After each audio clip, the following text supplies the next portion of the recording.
Here are 10 step-by-step tips to giving an effective presentation that audiences will remember. 1. Create a memorable brand.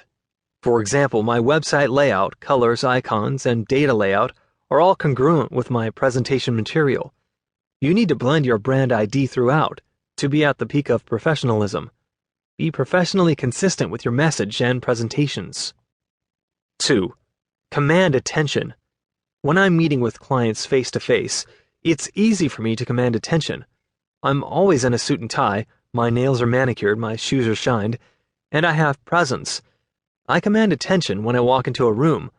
I'm standing up straight, shoulders back. However, even if I'm on a phone call, I manage to keep this up based on how I'm dressed, the body language I use, the projection of command in my voice, and using that boost of self-esteem that dressing professionally affords me. 3. Show interest in your prospects and clients. Regardless of whether I'm presenting to an audience or a single person, one of my opening questions is always, tell me about your specific needs and challenges as they relate to your sales. Adapt that question to your industry to let clients or prospects know that you're concerned about their needs. Then the discussion you want will begin. 4. Organize yourself. Have everything prepared in advance and ready to go. Try to predict any possible pushback or objections, and organize yourself to be ready at a second's notice to handle whatever comes up. In addition to this, of course, as you already know, I'm a big advocate for everybody using iPads in their sales processes. So make sure to get organized, electronically and otherwise. 5. Translate everything you do into a benefit. Word your presentation in a way that makes it easy for clients and prospects to see what they will gain.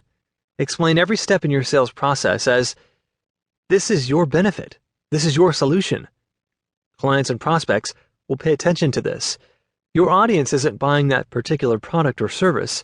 They're buying a way to make their lives easier, better, more enjoyable. 6. Ask questions that elicit discussion.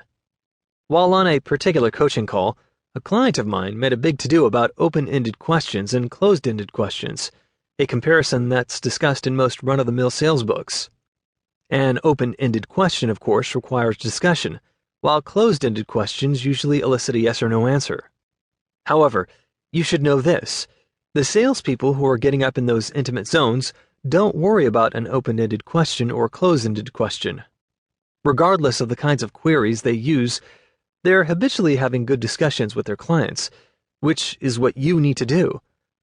Have the kind of dialogue that enhances your connection and eliminates FUD. 7. Get to the point. First, make sure that you have a point. Some salespeople are ramblers and don't have a point. Or worse, their sales discussions remind me of a tennis match. Whatever it is, get to the point and keep it short. Your clients will appreciate your succinctness. 8. Engage the client. Encourage them to write things out. Make your way through the questions and have a quality conversation. Ask them to repeat their most important concerns and issues back to you so that you're sure that you're covering what matters most to them. 9. Be real. Be real. Be real. 10. Show enthusiasm. I've said it before and I'll say it again here. Enthusiasm will always beat out product knowledge. You can always get the details about anything you might not know later on, but your clients won't even have these additional questions if you don't show excitement for your product or service in the first place.